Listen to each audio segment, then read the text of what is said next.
Greetings. How are you this week, my friend? Thank you. Thank you for joining me here today.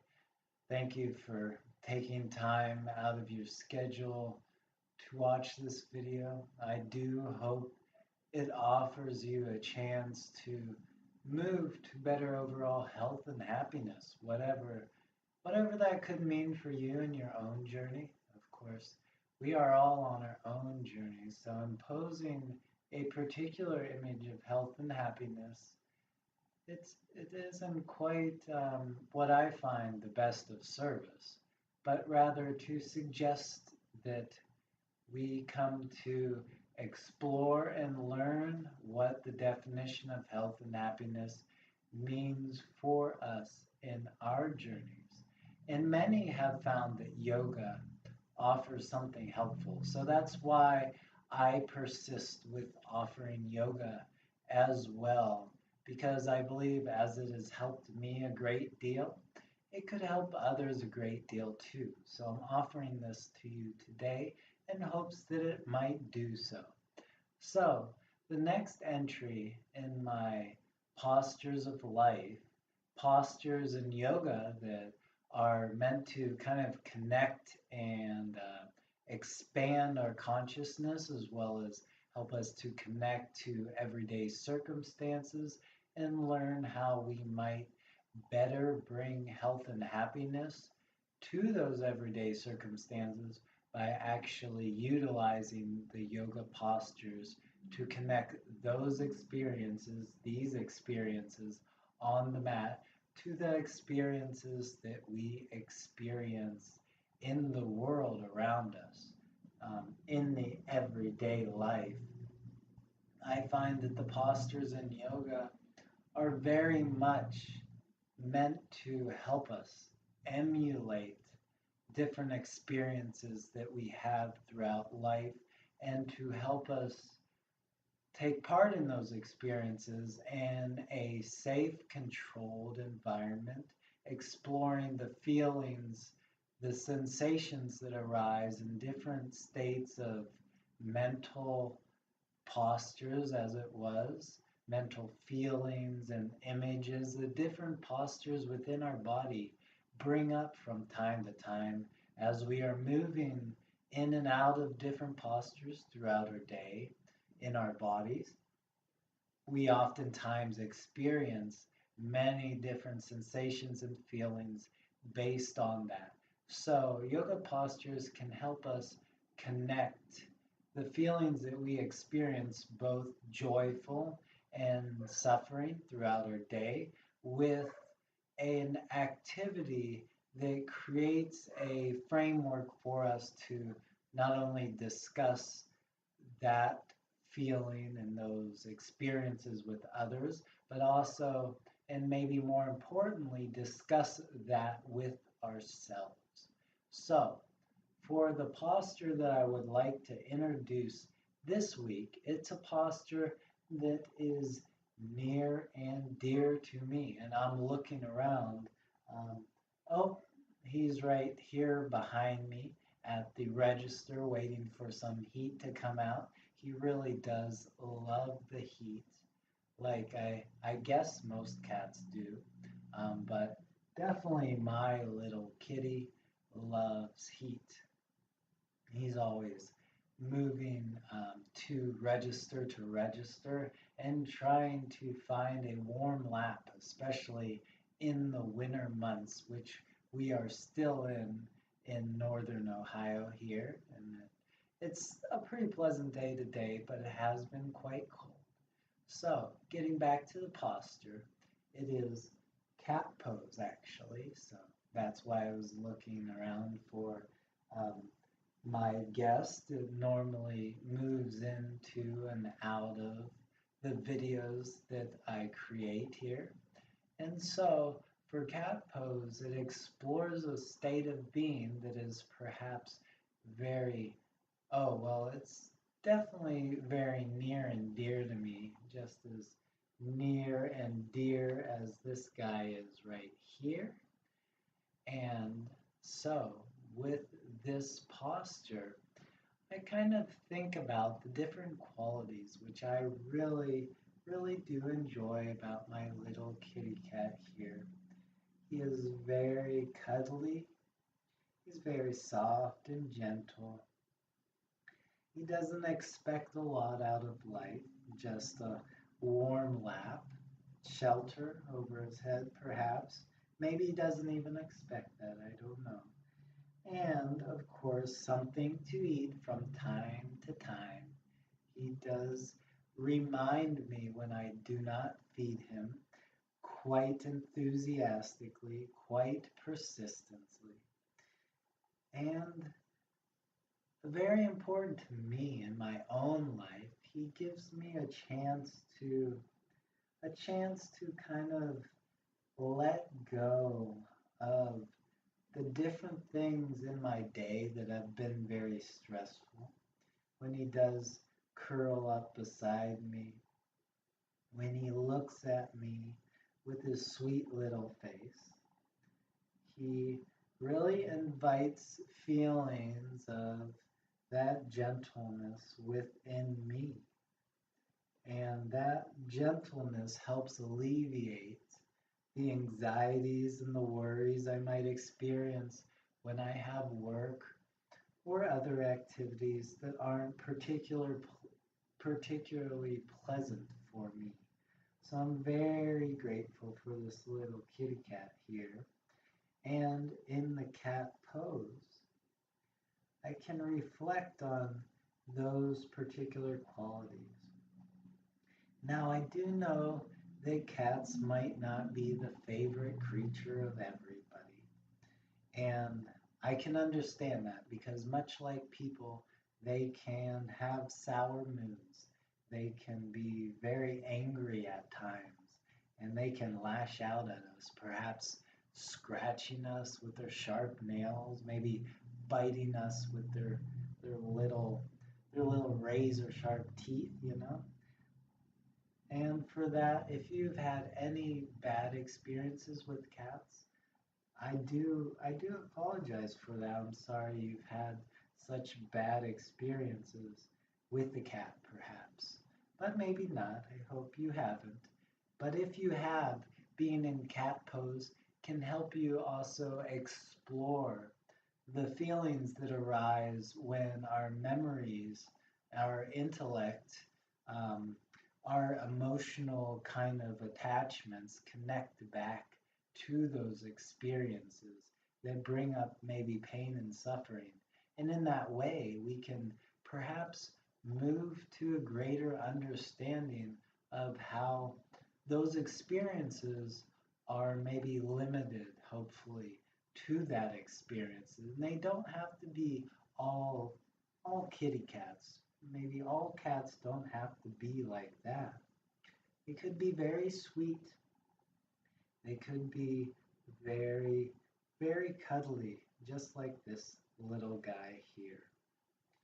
So I wish to introduce cat pose to you in an effort to more deeply explore the state of being, the state of meaning that comes to us as we move into the different posture of life, the different posture of yoga. And I haven't mentioned the Sanskrit name of this posture. It's Marjariasana. Marjariasana is cat pose, just like last week if I didn't introduce the Sanskrit name within the video, Vidalasana. Vidalasana is cow pose, and then child's pose, Balasana. And now, why are the Sanskrit names important? Well, there are a few reasons they might be appropriate. Because you want to bring your attention, you want to create a sacred space for yoga and bring your attention to the health and healing a sacred space can bring. And those names kind of help resonate within the space you're practicing to create a more sacred space.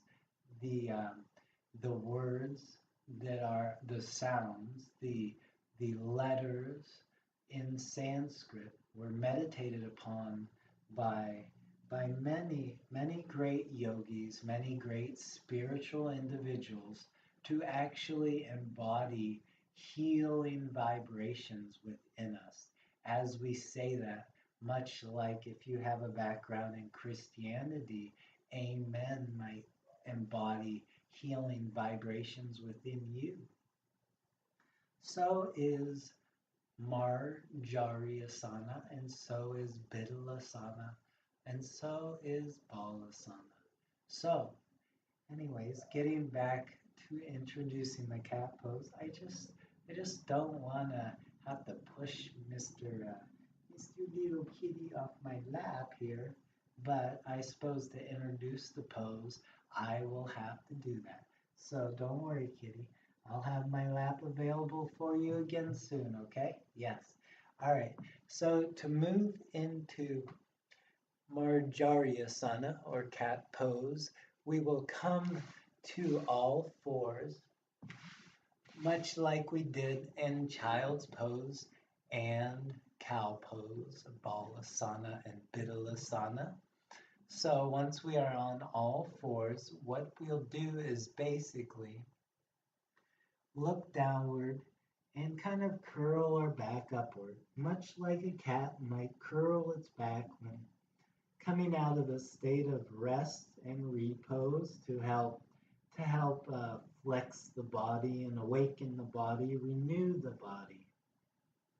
So those qualities you might think of when you're also in this pose, kind of bringing flexibility, bringing a renewed sense of well-being to the body, awakening the body perhaps, awakening the mind, bringing also flexibility to the mind as well. So not only the qualities that a cat represents to you, but also the qualities that are kind of exhibited within your body as a result of coming to this pose, exploring this pose. And once we've explored Marjariasana and have felt that we've spent enough time in that, I wish to introduce a sequence to you. Of course, it's something that if you practiced yoga, you might have already connected through the other videos, but Marjariasana, Bidalasana, and Balasana are oftentimes connected together in kind of a flowing manner, sometimes referred to as a vinyasa. So, now that we are in Marjariasana here, we can move to cow quite easily by looking forward, allowing our back to become concave. And then once we are in this cow pose, we can either come back to Marjariasana or we can move right to child's pose. To move to child's pose, we just connect the toes in the back, maybe move the knees out slightly, and kind of just recline back like so. Arms can come down to the sides if that would be more comfortable to you. And perhaps as we move through these postures over and over again, perhaps we can bring our consciousness to thinking about a unification of states of being. What a cow perhaps means to us, what a cat means to us, and then what a child means to us. Perhaps there is, for me, I thought of almost like a peaceful Garden of Eden setting where the cat and the cow lay together with the child and they just kind of enjoy each other for who they are, for the kind of creature they are, perhaps playing together in some ways. I'm not sure exactly how a cat, a cow, and a child might, but they all seem like general states of being to me. So I imagine it would be a pretty pleasant experience for all involved. That is, of course, if the cat and the cow and the child remain easygoing, and because of their nature, I think it would be maybe easy for them to remain in such a state. But perhaps this is my ideal, and maybe may seem a little naive, but I like that about practicing yoga. It helps me to embrace the best qualities in myself and others when I practice. I think I'm always at a state that is the best version of myself. So maybe it's a setting like that. Maybe like on the farm. Maybe it's a nice child's book. I used to want to write child's books, and maybe there would be one in the future. Who knows where the universe, where God will direct us, right? We never know. So I wish to demonstrate this from the side as well, because it might be easier to understand the physical posture if I move to the side like so. So first, Vidalasana, cow pose, kind of looking forward, allowing the back to become concave, and then Marjariasana in cat pose, as the back arches upward and we look down, and then coming to child's pose, kind of like moving through a neutral tabletop position, then kind of sitting down on our heels, either stretching our arms out or allowing them to come down to the sides.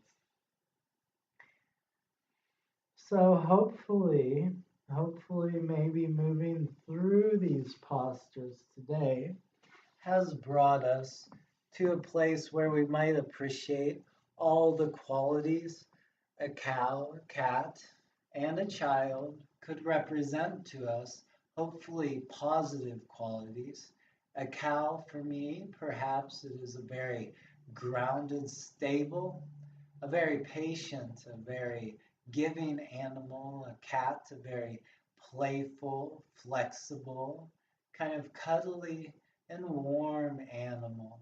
An animal that's very easy to pick up, pick up and to give like a kind of a full body hug almost. And then a child, which is very kind of new and gentle, very optimistic and surprised about life experiences, and willing to explore, willing to have fun and enjoy. So thank you so much for watching this video today, and thank you so much for giving yourself and myself a better chance at moving to overall health and happiness just from having your intention here and possibly practicing a little bit of these yoga postures in your own way and in your own pace. Whatever that means to you, I always invite you to be honest to yourself and to explore yourself, to be kind and compassionate. So thank you, my friend. God bless you, and namaste. My inner light honors your inner light. Have a great